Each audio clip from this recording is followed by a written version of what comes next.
Monsieur, bonjour, les titres à la une de l'actualité. Jermaine Joly, dit Yon, principal chef du gang 400 Maozo, extradé vers les USA. La police annonce que Jermaine Joly, alias Yon, a été extradé mardi vers les États-Unis à bord d'un avion spécial du FBI à la suite d'une demande d'entraide judiciaire avec les autorités américaines le 22 avril dernier. Yon est le chef de l'organisation criminelle connue sous le nom des 400 Maozo, impliqué dans plusieurs actes criminels dont assassinat, enlèvement, vol de véhicules, destruction de biens privés et incendie, indique la police nationale.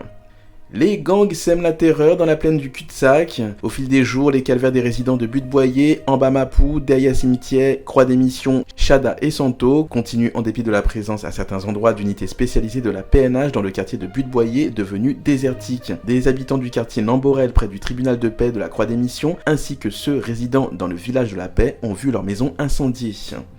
6 camions transportant du carburant interceptés à Vareux. Les groupes armés qui contrôlent le centre de Port-au-Prince ont détourné mardi 3 mai 6 camions citernes transportant du carburant.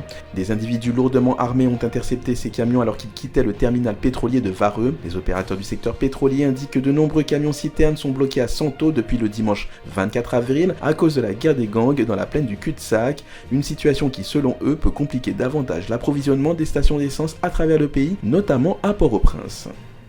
L'ONU renouvelle son soutien aux journalistes haïtiens. À l'occasion de la célébration de la Journée mondiale de la liberté de la presse dans le monde entier, le BINU et l'UNESCO ont renouvelé leur soutien de la communauté internationale aux journalistes. Les organisations ont rendu hommage au courage et à la détermination des acteurs de la profession qui apportent des informations destinées à garantir la transparence et la responsabilité des autorités publiques et gouvernementales.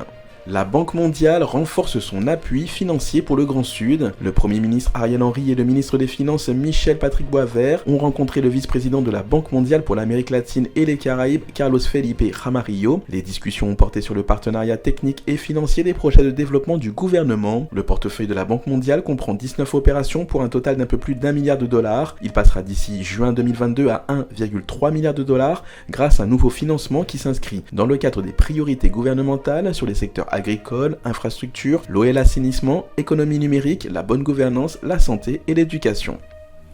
À présent, jetons un coup d'œil à l'actualité internationale et on part tout de suite aux États-Unis où l'Oklahoma signe la loi interdisant l'avortement. Le gouverneur républicain de l'Oklahoma a annoncé avoir signé mardi une loi interdisant l'avortement après 6 semaines de grossesse, l'une des plus restrictives du pays, alors que la Cour suprême s'apprêterait à revenir sur ce droit au niveau fédéral. Lundi soir, la fuite d'un projet de décision de la Cour suprême indique que l'institution fédérale serait sur le point de remettre aux États le pouvoir d'autoriser ou non les IVG près de 50 ans après les avoir rendues légales dans tout le pays.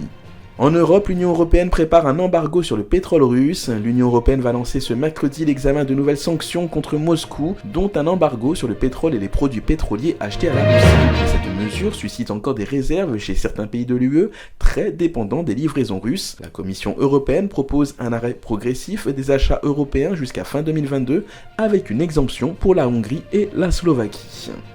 Et puis on clôture avec la culture et on commence tout de suite avec le rappeur Wendy qui fait un comeback surprise. Alors que l'artiste annonçait la prochaine suite de son projet Longue vie au roi, le rappeur Wendy a sorti sans prévenir un nouveau titre avec B.I.C et Vanessa Désiré en featuring. Un titre prônant le retour de la diaspora sur sa terre natale tout en valorisant la richesse de notre culture et de notre environnement. Une belle surprise qui prend de court la sortie du nouveau projet de Baki, maintes fois repoussé, annoncé pour les 7 et 8 mai prochains. Toujours en musique, A$AP Rocky annonce la sortie d'un nouveau single avec Rihanna. Tandis que ce nouvel album est attendu dans les prochains mois, A$AP Rocky a visiblement réservé une grosse surprise à ses fans. Ce mardi 3 mai, le rappeur a en effet révélé en publiant sur Instagram la photo d'une affiche semblable à un film qui allait dévoiler dans les prochains jours un nouveau single sur lequel il sera accompagné de sa compagne Rihanna. Intitulé DMB, ce morceau sera donc accompagné d'un clip, probablement celui dont plusieurs scènes avaient été filmées à New York l'an dernier. Allez, c'est tout pour aujourd'hui, c'était les titres à la une de l'actualité. Je vous donne rendez-vous d'ici 30 minutes pour une nouvelle édition sur Juno 7.